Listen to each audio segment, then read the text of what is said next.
I'm waiting to hear whether I will be another person thrown to the lions. Two students who are anonymous to shield them from retaliation brought charges that I had interfered with their equal opportunity to get an education by inviting the class to the encampment. And those charges are still pending. And with everything that's happening on the Columbia campus, I had went through two hearings. I brought a lawyer. They asked me all kinds of questions. I know that they interviewed for hours students from my class. I'm waiting to hear whether I will be another person thrown to the lions, as it were, where they can say, here's somebody who took his students to the encampment and we are going to punish him for this somehow. I have no idea. I'm awaiting judgment as we speak. How much of your stance on Israel-Palestine, specifically your criticism of Israel's war on Gaza, is impacting these charges? I have no idea.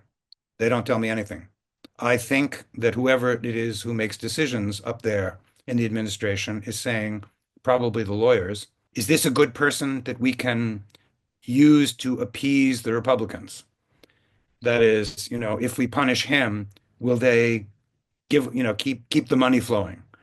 Will that help us make the case that we are dealing with anti-Semitism and, make the government love us and fund us?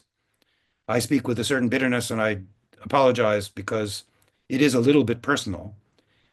When these charges, as I say, first came down, I thought they were comical. With the way things have played out recently, in the last month or so, with the threat of deportation and people being arrested without charges for exercise of their free speech, I no longer think it's comical. Now I think the likelihood of them punishing a lot more people, including faculty who've been there for 25 years, including Jewish faculty who've been there for 25 years, um, all this seems much less improbable than it seemed months ago when the charges first came down. And how are you even processing all of this? Processing is a more respectable word than I think I would use myself. I just worry. I have trouble sleeping. I have to imagine my life. I'm old enough so that at some point soon I would be retiring anyway, but I'm suddenly thinking that retirement might be much more imminent than I had imagined.